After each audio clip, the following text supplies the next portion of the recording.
So গত ভিডিওতে আমরা দেখেছিলাম যে শুধু পেওনিয়ার অ্যাকাউন্টটা ভেরিফিকেশন করেছিলাম এই ইমেলটির মাধ্যমে, শুধু ভেরিফাই করেছিলাম তো, এবং তারা আমাদেরকে একটি মেইল করেছিল যে এই আপনার অ্যাপ্লিকেশনটি রিভিউতে রয়েছে, যে এটি সম্ভবত 3 বিজনেস ডে নিতে পারে। যদি অ্যাপ্রুভ হয়ে যায় আমি আপনাদেরকে মেসেজ করব, আপনারা পেমেন্ট রিসিভ করতে পারেন। তো আমরা এখন পেওনিয়ারে গেলাম, আবার সাইন ইন বাটনে ক্লিক করলাম, ইউজার নেম এবং দিয়ে আমরা সাইন ইন বাটনে ক্লিক করলাম। এখান থেকে বল 2 ফ্যাক্টর অথেন্টিকেশনের জন্য আমাদেরকে বলবে যে আপনারা টার্ন অন করতে চান কিনা। আমি বলবো যে অবশ্যই টার্ন অন করব আমি। এর জন্য তারা একটি কোড আমাদেরকে পাঠাবে, সেই কোডটা আমাকে আবার দিতে হবে এখানে। সো কোডটা আমি পেয়ে গেছি এবং আমি এখানে পুট করতেছি 183387।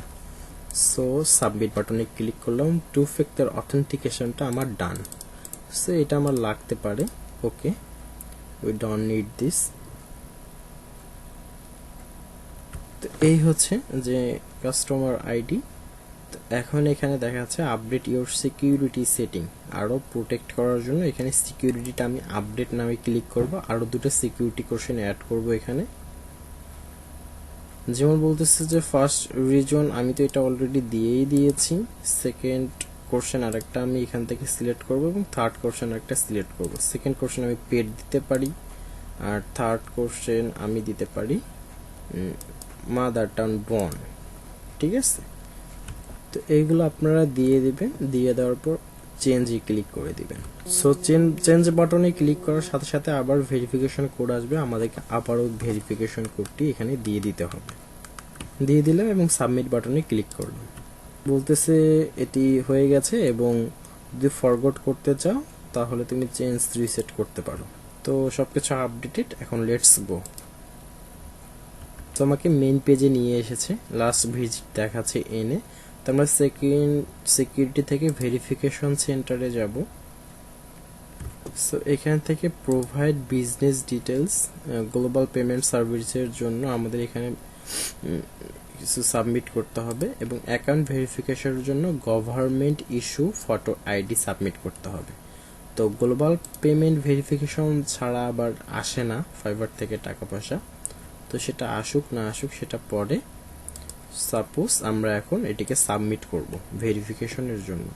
সো এটি গভর্নমেন্ট আইডি হতে হবে, এবং আমি এখানে government ID smart NID card দিলাম, এবং এখানে বলছে fast track supported both font এবং ব্যাক। তো ফন্ট ব্যাক দুটাই এখানে দিতে হবে। তো ড্র্যাগ ইউর ফাইল ফন্ট দিলাম, আমি প্রথমে ফন্টটা দিয়ে দিই। সো এই যে ফন্ট নিট, এটা আমার ফন্টটা দিয়ে দিলাম, এবং এখান থেকে আমি ব্যাক নিট, এই যে ব্যাকটা দিয়ে দিলাম। দিয়ে দেওয়ার পর আমি এখন সাবমিট বাটনে ক্লিক করলাম। তবে এই আইডি দিয়ে যাতে আগে কোনো অ্যাকাউন্ট খোলা না থাকে, পেওনিয়ার অ্যাকাউন্ট, এটাও খেয়াল রাখতে হবে। তো সাকসেস, এটি আমরা দিয়ে দিয়েছি। ভিউ অ্যাডিশনাল রিকোয়ার্ড, এখানে গ্লোবাল হিস্টোরিতে আমরা যাব। এখানে 5 থেকে 7 মিনিট সর্বোচ্চ লাগবে এই আইডি কার্ডটা ভেরিফিকেশন হতে। রিকোয়ার্ড এখানে কি বলছে, what's the problem, we need to about more your business global payment service. এখানে কি বলছে, সাবমিটে ক্লিক করলে কি কি দেওয়া যাবে। তো ফাইবারে আপনাদের যে ক্যাটাগরিটা আছে সেটা আপনারা এখান থেকে চুজ করবেন, এবং কি ক্যাটাগরি আপনারা সাপোজ প্রোভাইড করেন সেটাও আপনারা এখান থেকে চুজ করবেন। এখানে এটা আপওয়ার্ক থেকে আসছে, মোবাইল ওয়েব অ্যান্ড ডেভস। এখন বলতেছে provide URL your online store or website. এখান থেকে আমি টাকাটা নিয়ে আসব, সেই টাকাটার স্টোরের ইউআরএলটা চাচ্ছে। সো আমি আমার ফাইবারের ইউআরএলটা এখানে দিয়ে দিব। তো দিলাম, আমি ফাইবারের ইউআরএল দিলাম।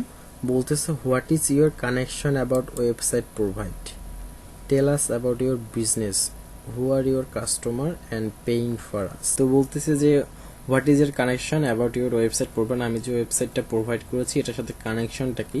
আমি বললাম আমি সেলার অন ফাইবার মার্কেট প্লেসে, আমি একজন সেলার।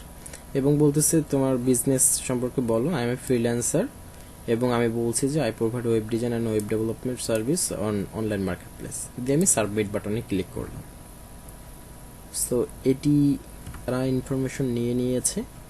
সো এখন তারা আমরা হিস্টোরিতে গেলে আমরা এটা দেখতে পারবো, এই দেখেন স্মার্ট কার্ডটা অলরেডি অ্যাপ্রুভড, স্মার্ট কার্ড কি অলরেডি কিন্তু অ্যাপ্রুভ হয়েছে। এটা বেশি সময় লাগে না, 5 থেকে 10 মিনিট লাগেনি। দেখেন আপনারা, আমি এখন আমার এই ভিডিওটি 5 মিনিট হয়েছে, সো 5 মিনিটের মধ্যে আমরা অ্যাপ্রুভ পেয়েছি। এবং গ্লোবাল পেমেন্ট সার্ভিসটা আমরা এখানে আন্ডার রিভিউ রয়েছে, এটিও কিছুক্ষণের মধ্যেই সংযুক্ত হয়ে যাবে। ও আচ্ছা, এটা সংযুক্ত হয়ে না হওয়ার কারণ রয়েছে, কারণ আমরা এখনো ফাইবারের সাথে এটিকে কানেক্ট করিনি, আমরা খুব দ্রুত কানেক্ট করে ফেলবো। তো আপনারা দেখতেই পাচ্ছেন যে আমাদের স্মার্ট আইডি কার্ডটি অ্যাপ্রুভ হয়ে গেছে। তো এখান থেকে আমরা যদি উইথড্রোতে ব্যাঙ্ক অ্যাকাউন্টে যাই, তো আমাদের যে ডাচ বাংলা ব্যাঙ্ক অ্যাকাউন্টটা আমরা দিয়েছিলাম সেটিও কিন্তু অ্যাপ্রুভ হয়ে গেছে। তবে আজকে আমি অ্যাকাউন্টটা খুললাম, আজকে কিন্তু আমাদের এটি অ্যাপ্রুভ হয়ে গেল। এই যে এখানে ডাচ বাংলা ব্যাঙ্ক দেখাচ্ছে, এখান থেকে উইথড্র করলেই ফার্স্ট টাইম একটু 2-3 দিন সময় লাগতে পারে, সর্বোচ্চ 10 দিন সময় লাগতে পারে, তবে নেক্সট টাইম আর লাগবে না, একবার অ্যাপ্রুভ হয়ে গেলে পরে আর লাগবে না। এখন সেকেন্ড হচ্ছে আমার ব্যালেন্সটা যখন এখানে যুক্ত হয়ে যাবে তখন এখান থেকে আমরা ইউএসডি দিব। তো আমাদের ব্যালেন্স রয়েছে অলরেডি আমাদের অ্যাকাউন্টে, সো আমরা এটা দেখবো। এবং এখান থেকে যদি আমরা বিকাশ অ্যাড করতে চাই, সো বিকাশ অ্যাপ থেকে তো রেমিটেন্সে ক্লিক করলেই কানেক্ট করলেই তো খুব সহজে অ্যাড হয়ে যায়, তবে আমরা এখান থেকে অ্যাড করব না, আমরা একটি ভিডিও অলরেডি পাবলিশ করব, অলরেডি করেছি যে বিকাশে কিভাবে আমরা অ্যাড করব। তো আমরা এখান থেকে তখন অ্যাড নিউ করার পরে আমরা এখান থেকে ঠিক আগের নিয়মেই, এই যে এখান থেকে ব্যাংক অ্যাকাউন্ট ফর উইথড্র, এ দেখেন আমাদের ডাচ বাংলা ব্যাংকটি আমাদের অ্যাকাউন্টে অ্যাপ্রুভ হয়ে গিয়েছে। সো এখান থেকে আমরা অ্যাড অ্যাকাউন্ট করব, আমরা আরও 2টি অ্যাড অ্যাকাউন্ট করতে পারবো, আরও 2টি অ্যাকাউন্ট অ্যাড করতে পারবো। তো আমি এখানে অ্যাড অ্যাকাউন্টে গিয়ে এখানে আমরা করব কি, পার্সোনাল দিয়ে আমাদের কান্ট্রি, এখানে অবশ্যই কিন্তু বিডিটি সিলেক্ট করতে হবে। আমরা এখানেই ভুল করি, আমরা এখানে ইউএসডি সিলেক্ট করে দিই, যার ফলে হয় কি আমাদের $3 করে কেটে নেয়, ঠিক আছে। সো বিডিটি সিলেক্ট করব, নেক্সট করার পরে আমরা এখানে ওই যে সেম নিয়মে যখন অ্যাকাউন্ট খোলার সময় যেভাবে আমরা খুলেছিলাম, এখান থেকে আমরা জাস্ট ব্র্যাক ব্যাংক দিব, দেওয়ার পরে জাস্ট নাম দিব, ব্রাঞ্চের নাম দিব, এভাবে যার অ্যাকাউন্ট তার নাম দিব, অ্যাকাউন্ট নাম্বার দিব, দেওয়া হয়ে গেলে অ্যাগ্রিতে ক্লিক করব এবং নেক্সট করব, দেখবেন যে এটা কনফার্ম এবং সাথে সাথেই করে দিবে। আমরা এটি দেখব। সো নেক্সট টিউটোরিয়ালে আমরা বিকাশ অ্যাড করব এবং উইথড্র করব এবং দেখব যে ফাইবারের সাথে কিভাবে কানেক্ট করতে হয় এবং ফাইবার থেকে কিভাবে উইথড্র করতে হয় এবং কত সময় লাগে। তো এই ছিল সো সিম্পলি প্রসেস। অ্যাকাউন্ট খোলা ভ্যালিড উপায়ে অ্যাকাউন্ট খুললে খুব দ্রুতই হয়ে যায়। সো এখন আমরা যদি ভেরিফিকেশন সেন্টারে যাই, গ্লোবাল পেমেন্ট সার্ভিসটা আন্ডার রিভিউই থাকবে, কারণ হচ্ছে যে এটি আমার এখনো পর্যন্ত অ্যাপ্রুভ করেনি, আমি যেটাতে কাজ করি বর্তমানে, তবে এটি অ্যাপ্রুভ করে ফেলে। আমরা তো এখন পেমেন্ট বিকাশে নিব, সো বিকাশের কারণে অত ঝামেলা করবে না। তো নেক্সট ক্লাসে দেখা হবে এবং আমরা নেক্সট ভিডিওতে ফাইবার থেকে উইথড্র করব এবং ফাইবারে কানেক্ট করব। ধন্যবাদ সবাই।